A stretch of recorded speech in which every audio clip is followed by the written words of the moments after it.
Waalaikumsalam, berjumpa lagi bersama saya Wong Ganteng Sak Donyo. Bagaimana Mbak? Mohon untuk tidak disebutkan nama dan identitas siapapun, karena percakapan ini akan saya naikkan ke channel YouTube saya. Bagaimana? Iya Mas Chandra, saya ini mau tanya. Kan saya finish itu di bulan 11 tanggal 19. Terus rencanaan itu bulan 8 sama bulan 9 mau cuti pulang tuh kira-kira misalnya udah mepet kayak gitu bermasalah nggak ya? Sebentar. Bulan 11 tanggal apa tanggal 11 bulan Tanggal 19. tanggal 19. tanggal 19 bulan 11 Iya, November ya. iya. Terus sampean cuti tanggal visanya habis tanggal berapa gimana? Visanya habisnya bulan 11 tanggal 19. Saya masuk ke rumah majikan. Terus saya pinginnya cuti itu bulan 8 sama bulan 9. Itu kira-kira pulang ke sini itu bermasalah nggak? Soalnya mepet banget gitu loh waktunya. Sebenarnya kalau visanya masih hidup ini nggak ada masalah sih Mbak. Cuman sampean renew apa nambah kontrak nanti? Belum tahu nanti kalau misalnya majikan ngizinin 2 bulan aku cuti, saya renew di sini. Kalau nggak ngizinin, saya bulan 11 ini mau pulang dulu gitu loh. Terus kalau saya pulang dulu, kalau proses kesini lagi itu gimana? Ya, nggak ada mas. Pulang dulu terus proses kesini lagi. Sekarang satu-satu ya kita jawab. Visa sampean Iya. masalah nggak pada saat sampean cuti terus visanya habis. Selama visa sampean masih ada, maka sampean tidak ada persoalan. Selama visa masih ada. Ya, itu prinsipnya. Selama visanya masih ada, itu tidak ada masalah. Lah perkara nanti setelah itu baru sampean mau renew lagi terus pulang dulu atau bagaimana, itu perbincangan sampean sama majikan selanjutnya toh. Bisa dipahami? Iya. Nah, bisa dipahami nggak? Jadi Iya. gimana? Iya kan karena nanti malam aku mau dudukan sama majikan, musyawarah sama majikan diizinkan nggak kalau saya pulang bulan 8 sama bulan 9 ini karena kan di rumah ada acara. Tapi kalau nggak diizinkan ya terpaksa saya undur acaranya, terus nanti bulan 11 tuh saya pulang dulu ngurusin rumah gitu loh. Terus saya kesini lagi belum pingin istirahat di rumah gitu. Oh, yo itu nggak ada masalah. Secara prinsip selama visa ya kan.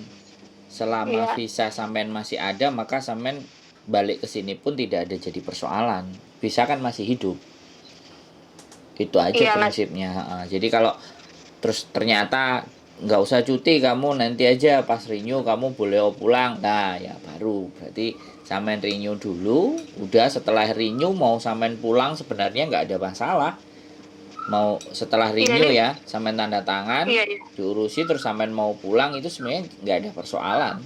Cuman saya nggak ngerti, namanya majikan kadang-kadang ada yang nggak was-was, nggak balik atau apa. Nah itu kan psikologinya majikan sendiri-sendiri masing-masing. Saya nggak bisa tahu kalau yang untuk urusan itu gitu loh Mbak. Bisa dipahami nggak? Iya. Intinya sampai nggak ada masalah menurut saya. Tidak menjadi persoalan. Jadi bebas mau cuti dulu, terus nanti mau balik karena visa masih hidup, atau sampai mau renew dulu, terus pulang Indonesia, baru visa turun, baru sampai balik juga nggak ada masalah. Dua-duanya nggak ada persoalan. Itu nggak masalah seandainya bulan nanti mau pulang bulan 8 tuh renew dulu nggak masalah atau nunggu pulang ke sini dulu baru renew? Samen bulan 8, sedangkan samen finish itu November, bulan 11 itu masih 3 bulan. 2 bulan itu baru, Mbak. November ini berarti samen bulan 10. Bulan 10 itu apa? Oktober baru. Boleh. Samen renew-nya itu Oktober. Kalau bulan 8 itu masih kemajuan gitu, terlalu cepat. Iya, karena majikan entah ngizinnya atau enggak, karena 2 bulan gitu loh. Ya. Karena kalau ada acara di Indo tuh, kalau pas di bulan 8 tuh, kalau orang Jawa kan nggak boleh tuh pas sasi suro. Terus saya kan selebaris sasi suro itu di bulan 9. Bulan 8 majikanku tuh loihang. Kan sekali majikan nggak ada, ingin saya tuh pulang gitu loh. Daripada ribet. Iya. Ya nggak ada masalah Mbak. Jadi yang ingin saya sampaikan kepada sampean secara prinsip, selama visa sampean hidup, ya itu prinsip ya. Kita Iya, mau bagaimana kasusnya, yang penting kan prinsipnya kan, prinsipnya iya, visa sampean masih ada itu tidak menjadi persoalan sampean balik ke Hong Kong ya. Itu prinsipnya. iya. Nah, itu aja. Jadi kalau sampean mau renewnya ya minimal 1 atau 2 bulan menjelang bulan November. Menurut saya sih ya sebelum November Oktober itu sampean sudah renew, nggak ada masalah gitu loh. Jadi prinsipnya itu yang harus sampean pegang. Jadi biar sampean nggak bingungi. Bagaimanapun nanti hasil diskusinya sama majikan sampean sudah ngerti. Mau ngatur langkahnya apakah duwe gawenya itu setelah renew atau duwe gawenya sebelum bulan 8 kan gitu toh maksudnya sampean toh. Iya, iya, iya. Nggak ada masalah, bagus. Jadi orang-orang yang kayak sampean ini kan persiapan sebelum maju perang kan, persiapan dulu. Iya, makanya kan saya tanya-tanya dulu sebelum ngomong sama majikan tuh gimana baiknya gitu loh. Iya, Terus benar. seandainya majikan nggak ngizinin kan, nggak ngizinin kan terpaksa kan aku pokoknya di tahun ini harus pulang gitu. Siap. Terus saya finish ini kan saya mau pindah majikan, cari majikan lain. Terus saya waktunya pulang dulu itu gimana prosesnya? Oke, kalau sampean mau ganti majikan artinya sampean bertanya dulu sama majikan yang baru apakah mau. Karena rata-rata ya kebanyakan sih kalau memang ada mau berarti sampean dapat rezeki. Tapi kalau nggak mau ya pastinya majikan kan pingin yang standby on yang ada di Hong Kong. Kalau saran saya ya sebaiknya memang acaranya memang dibikin maju aja sebelum suro. Kalau memang sampean bisa dan minta cuti dikasih apa enggak. Kalau dia ngerasa nggak bisa dikasih dan ABCD ya kembali lagi kebijakan sampean 2 pilihan. Nah, kalau menurut saya selama sampean di Hong Kong rekodnya bagus ya nggak usah khawatir. Sekarang lebih yang mana diutamakan dulu. Bekerja sama majikan cari uang atau bikin acara yang untuk keluarga. Menurut saya sih itu. Kalau sampean renew dulu terus pulang ke Indonesia itu kembali lagi ke majikannya, Mbak. Kalau sampean dapat majikan yang mau, oke. Tapi kalau sampean dapat majikan yang nggak mau, nah itu agak repot. Nah, soalnya begitu sampean pulang dapat majikan sekali lagi ya kan, siapapun pasti kadang-kadang rata-rata nggak mau pulang. Jadi kalau sampean berangkatnya dari Indonesia jatuhnya sampean overseas. Jadi overseas itu kecas lagi potongan sama PT dan semuanya. Kecuali memang tanda tangannya di Hong Kong terus nunggu visa di rumah itu beda persoalan. Nggak ada potongan. Tapi agensi minta fee biasanya, takutnya sampean juga nggak balik. Boleh, itu nggak ada masalah. Jadi ada macam-macam cara. Yaitu anak-anak itu kan maunya aku iso mulai, aku yo gak potongan. Kan maunya gitu ta anak-anak itu kan. Iya.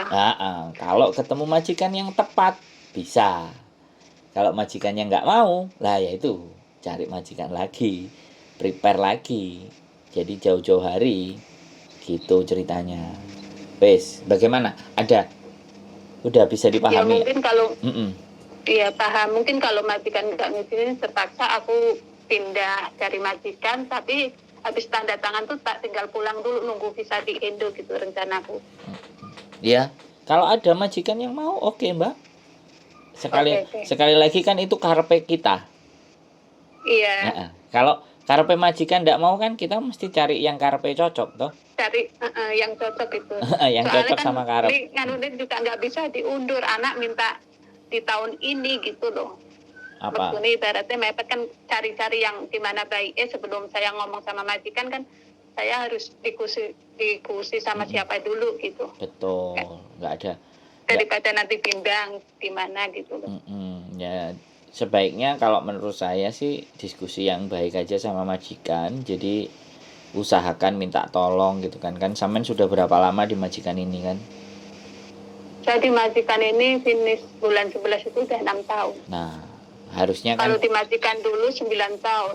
Nah, jadi sampean rekodnya kan panjang-panjang. Jadi kalau ataupun aku ada anakku kayak gini, aku kasih waktu ya buat pulang bulan sekian, ngomong baik-baik kan, pasti dikasih lah. Jadi nggak ada masalah, biar nanti bisa renew sama dia gitu Mbak ya. Wis sudah bisa cukup memahami, nggak ada yang lagi ditanyain, nggak bingung. Udah paham sekarang. Nanti seandainya majikan nggak mau nambah kontrak lagi, ya saya ngubungi Mas Sandro lagi ya. Oh monggo, silahkan, Saya boleh. tak pindah ke agensi itu aja. Siap, kita bantu gitu aja.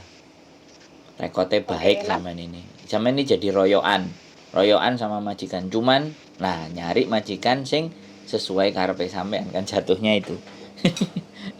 Iya. Siap Ya Mbak. itu tadi cuma inginnya ya kayak gitu. Nanti kalau misalnya majikan nggak mau nambah kontrak di sini tuh, nggak mau tanda tangan, saya cari majikan tapi saya mau cuti ke Indo dulu gitu lah.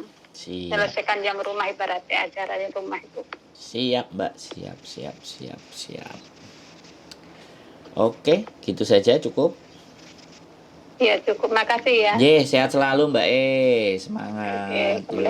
Waalaikumsalam warahmatullahi wabarakatuh. Ya, dilema ya. Sekali lagi namanya orang tua ingin ada hajat acara di rumah, tapi kebentur dengan kepentingan majikan, dan mbaknya juga masih ingin kerja di Hong Kong. Tapi ya sudah, sekali lagi kehidupan itu selalu tentang sebuah pilihan. Apapun pilihannya kita harus siap dengan risikonya, dan saya senang yang mbak seperti ini ngajak ngobrol, ngajak diskusi kira-kira bagaimana dan seperti apa. Teman bicaranya ya terima kasih, saya dipercaya untuk teman diskusi buat teman-teman semuanya. Keep stay tune my YouTube channel and see you next video. Bye bye.